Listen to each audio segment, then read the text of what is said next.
Kevin. Hey, Sully, how are you today? What's happening, man? It's time for the takeover, dude. Time for the Courier to take over your airwaves. There you go. Just spoke with Mike McGarry. He coaches a youth basketball team. He said if you give him a play, he'll name it after you. So what's the Minnick play going to be? It would be some form of some form of a three. I'm thinking a down screen on the block to isolate a 3-pointer in the corner. That's you know what? I was just thinking something to that effect. We're on the same page, man. A three ball. Definitely a three ball. Yeah, because I at my age I cannot take the ball inside, so I think it's shoot this way.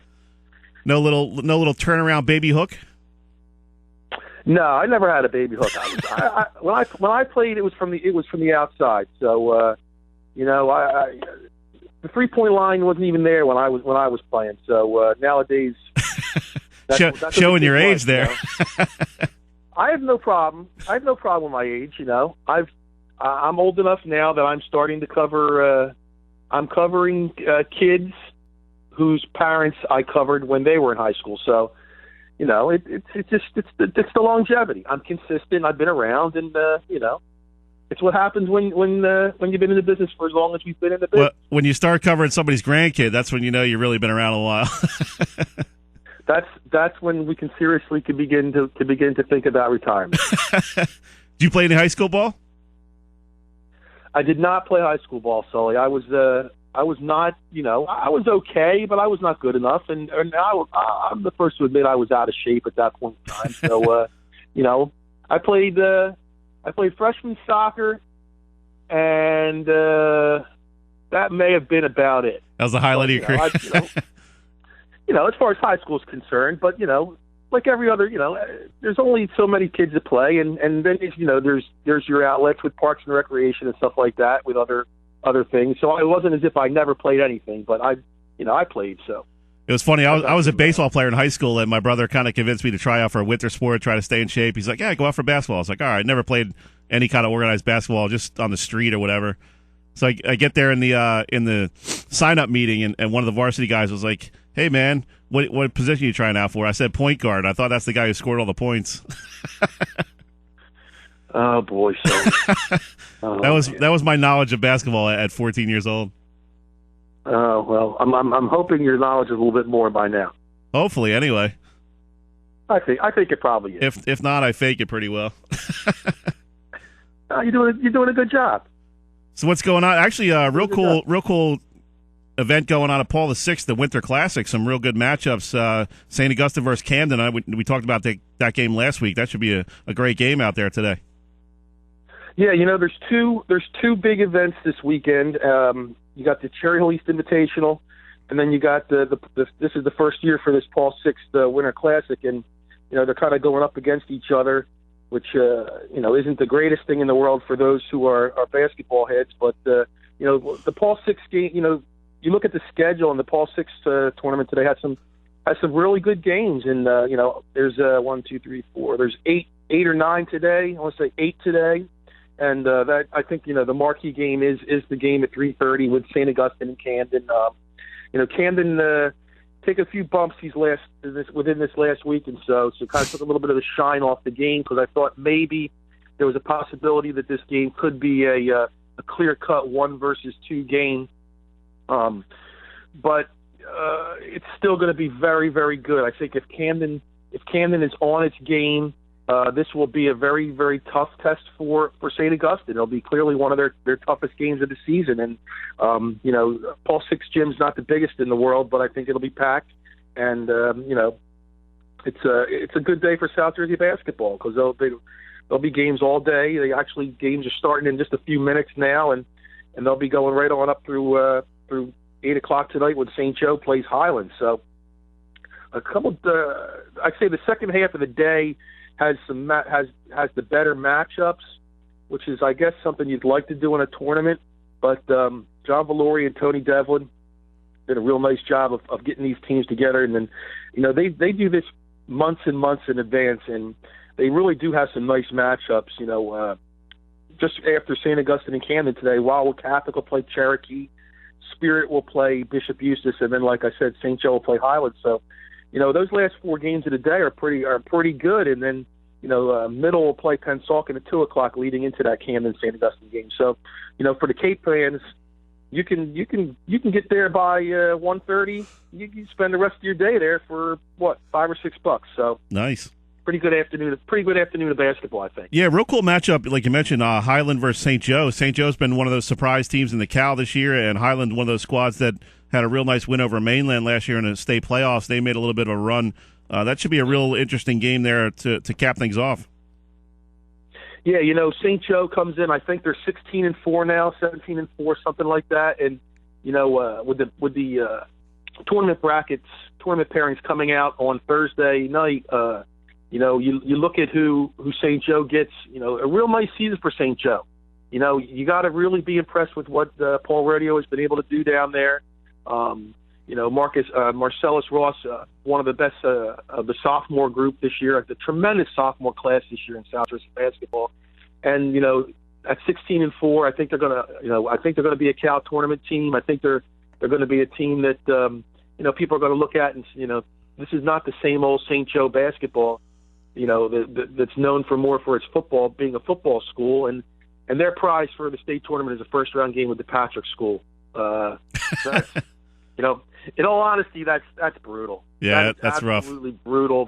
And it all goes back to the way the state breaks down the state, and that's another discussion for another day. But St. Joe Highland that should be a very good last game of the tournament. Highland is another team. 17-3, I believe they are right now. They just got back another one of their top players in junior forward Dante Messino.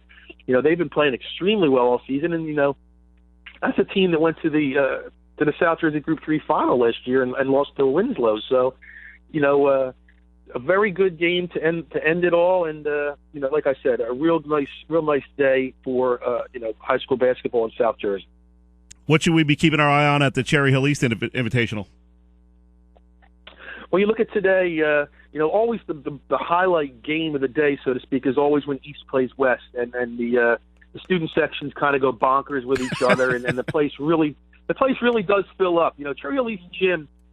When you look at the gyms in South Jersey that people kind of think are the marquee gyms, Cherry Hill East is right there with everybody because it is 2 levels, and you can sit higher, you can sit a little bit lower, and for the Invitational, they always get a real nice crowd. But when East and West play, the place is packed. The anticipation between the two teams, and it really doesn't matter how well or how bad they've been playing. This season West has absolutely struggled. They have 1 win, and East is a team that's been been around the top 15 pretty much all season long. So, you look at it that way and you say on paper, well, East should blow them out, but there's always seems to be, it's that game where the rivals meet and the records are out the window, and it's a nice afternoon. And followed by that, and after that game, you had Haddonfield and Shawnee, which should be another real nice game. Shawnee's been a top 5 team pretty much all season long, really playing well. A junior guard by the name of Dean Knoll and Dylan Devaney, another junior forward.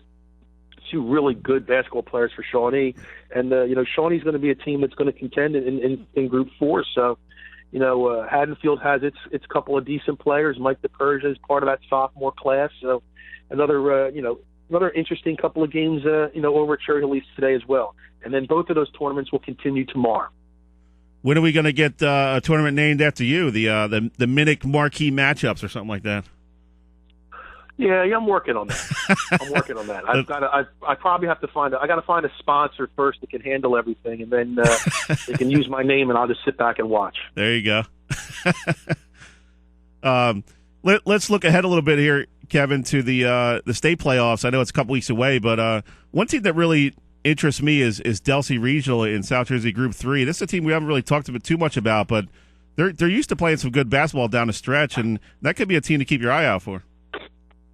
Yeah, Delsea's another team. They coming out of the Tri-County Conference, having itself a very good season.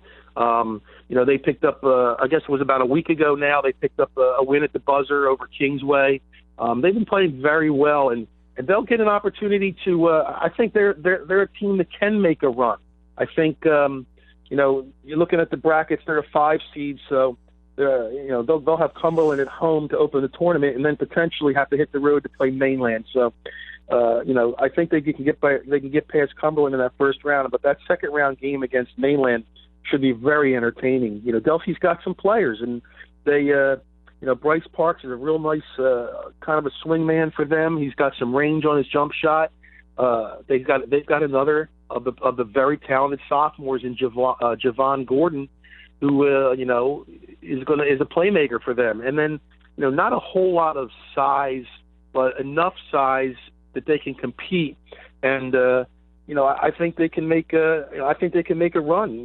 If you can get past, just a brief look at the bracket, off the top of my head, if Delsey can get past Mainland, I think those two teams play in the second round. I think the winner of that game gets to the final, and anything can happen at that point. So, Delsey's obviously a team to keep an eye on. That should be a real cool matchup if it comes to play, because I believe that was the final a couple of years ago. Delsey ended up winning at Mainland, and Delsey's always really mentally tough, and that would be a real tough challenge for Mainland to say, hey, can we be the type of team that can make a run to the final?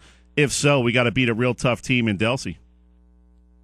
Yeah, you get, I'm not I've never been a huge fan of the number of teams that the state seems to have in its tournaments. You love to have, I know everybody loves to have an opportunity to play for a championship and this, that, and the other, but, I think 16 teams, while it's a nice little fit for the tournament, most of the time, those teams that get past that first round are the ones that we're supposed to.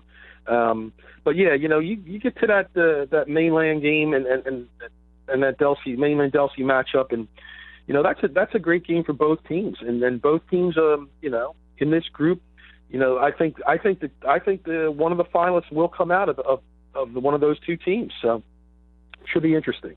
Talking with Kevin Minnick of the Courier-Post. Kevin, real briefly, what's your take on Atlantic City? This is a team that went to the state championship last year. They took a couple of tough losses to St. Augustine Prep so far this year, but still a very talented team. What do you think they need to do to really go on a run here late in February? Well, I'm sure Mike has touched on it. It's not today, in the past, that there just seemed to be a little bit something missing in this last maybe 2-3 weeks or so, that that they need to this team maybe just needs to refocus a little bit and really start to gel and play a little bit more as a team. And always talented. There's always talent. There's always athletes there. And sometimes it's just a matter of when it finally kind of clicks in that, okay, guys, we can do this, but we got to really listen to what Coach Allen says, and we've got to execute, and we've got to put it together. And they're a team that you look at the bracket, they're going to have Eastern in the first round, and they played Eastern already once this season, and they're going to get them at home again, and they really just got to put it together. And I think in these next couple of weeks leading into the tournament, we got about 2.5 weeks or so before things get going. Right. That they'll come together. I don't think they're a team that goes in and is a one and done kind of team. So they're going to have to go in. They're going to get the Olympic American on their side of the bracket if they can get to that South Jersey final, because they're going to have to beat Eastern. And I think Cherokee takes care of business against Jackson Memorial, so then AC would have to hit the road again and play at Cherokee, which they had to do last year. So, they've got some players. I think Ray Bethea Jr. is clearly one of the top juniors in South Jersey, and the type of player who has the experience now.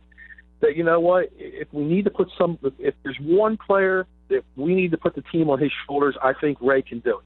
And maybe they need that. Maybe they need that to happen. Maybe they need someone to step up and get the guys in line and say, look, and we got to do it now. So, I think AC puts itself together. I think they can make a little bit of a run. I think they can get to that semifinal. You get to that semifinal at that point, the way these other teams have been playing. Cherokee's been playing pretty well all season long, especially these last 3 weeks. So, it's going to be it's a challenge. Group 4 is always probably one of the biggest challenges out there. So we'll see if Atlantic City has what it takes to do it again. Good stuff as always, Kevin. Appreciate you taking a few minutes. We'll catch up with you next week. Anytime, absolutely. All right, man. Thanks, bud. All right, take it easy. That was Kevin Minnick of the Courier-Post breaking down some South Jersey basketball for us.